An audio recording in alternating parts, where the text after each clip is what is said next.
Hello there YouTube, Devin here again, and continuing today's theme, we're going to go do a remake video on the Russian World War I glass canteen. Now, we'll get into the history of some of these. Now, in the early 1900s, so before World War I, Russia decided to kind of vastly modernize its army.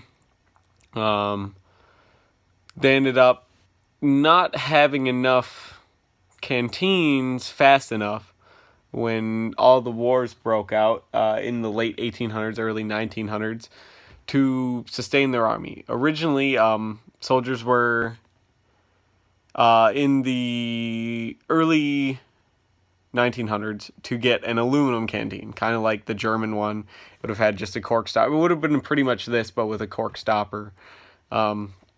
But during World War I, attrition rates were so high that they turned to an old thing that they used to do a lot, which was make glass canteens.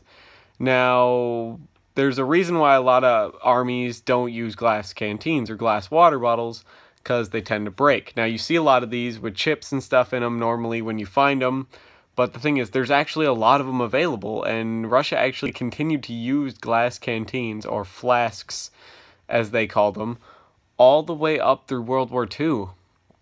Now, how to distinguish a World War I one from a World War II one is a World War I one is they're all made out of this, well, I should say not World War I, but an Imperial Russian one.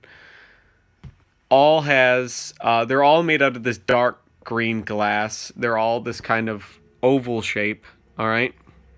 And you could usually tell ones that were made pre-war or like early war from the ones that were made late war. This one is probably a mid to late war one because of the imperfections in it, whereas the early ones were nicer because they tended to take more time making them. They used higher quality materials and everything like that. But you see a lot of these around, despite it being a glass canteen that served on the battlefield. Now, this one is a battlefield relic. It still has the dirt in it. I've rinsed it out from the styrofoam that it came in, but there's still dirt in it. Haven't got it all the way out. Now, this is one, once I clean it up, I'll probably use for my reenactment, so I don't have to beat up my super nice one, and I'll show you my super nice one here in a bit in this video. So once we get through this, how to distinguish a World War I Imperial Russian canteen from a later glass Russian canteen. So all the World War I ones are this dark green glass. They're all this kind of oval shape. And they're very, very thick, okay? Now, a lot of the later Russian canteens you find will be, there's still some dark green ones, but most of them will be lighter in color, and they will be more square, so they won't be this round. They'll have like what appears to be corners on them. So they're more square, and they're a little bit larger than these. These are pretty small as far as canteens go, and they're usually not as thick. So, but this one, as you can see, is a pretty good condition for being a battlefield relic.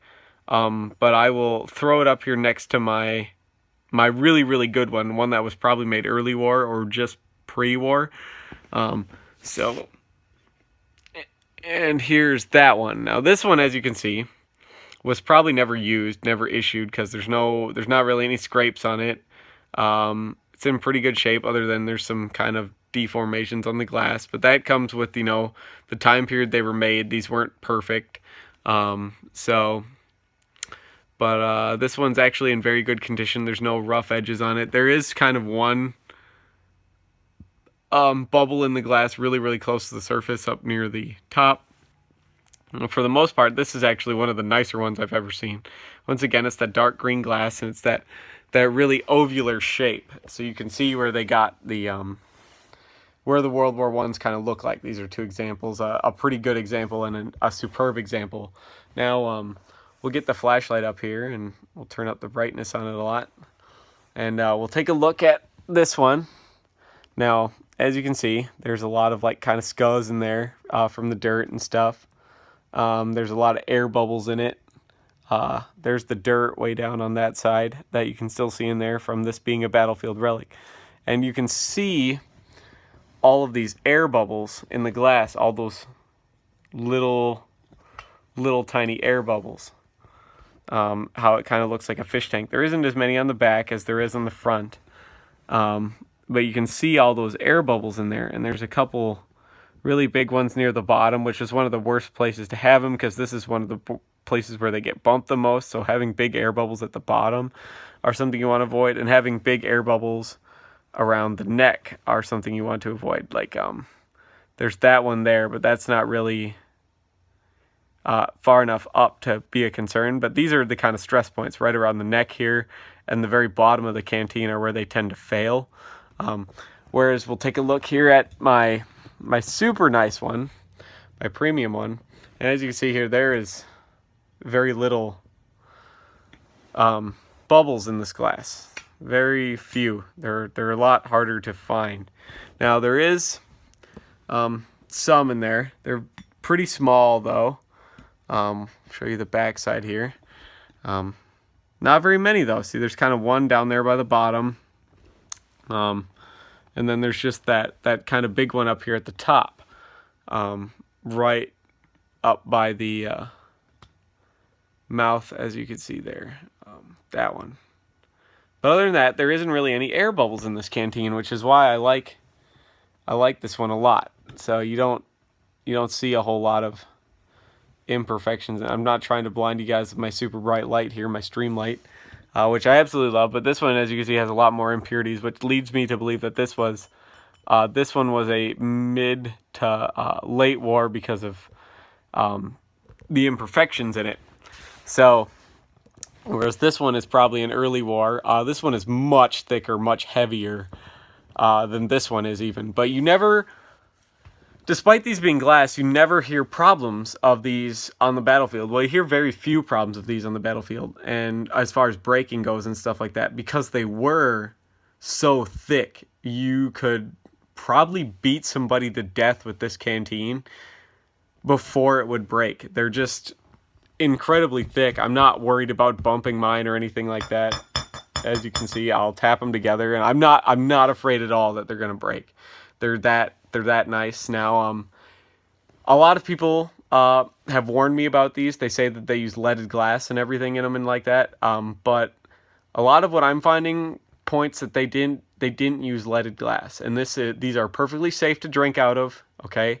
And everything like that. All the sources I've seen that say that these are made out of a fine pot or soda ash type of glass, because they had a lot of that available from Russia's industry, big industrial revolution they had pretty much just before World War I. So these are safe to drink out of, you guys. If you do drink out of these, if you do want to drink out of one of these are safe to drink out of. You don't need to worry about getting lead into your system or anything like that. Make sure you clean them very well.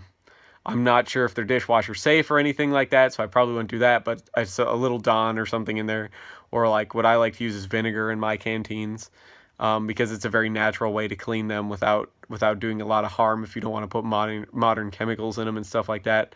So just so you know, I probably should have dug out in hindsight my Russian World War II canteen, which is clear, just to show you an example of what the later ones looked like, how they were more square and they're lighter color and stuff like that. But hopefully this is a good enough video and I give you enough information on these. If you have any questions on whether yours is an Imperial one or not, because they used these for a lot of years after the war. Some of these probably even were around still into World War II. And these Russian Imperial canteens anyways. So if you have any questions, if yours is a World War I one or a World War II one or anything like that, and if you can't tell from the information I already give you, leave me a thing in the comments and I'll try to help you figure it out as far as that goes. But hopefully you guys like this video and you subscribe. I wanted to remake this video to show you a really, really nice canteen. So since I have two, just to give you some more examples of what they looked like. But thank you so much for watching, and hopefully I'll see you guys in the next video. Bye.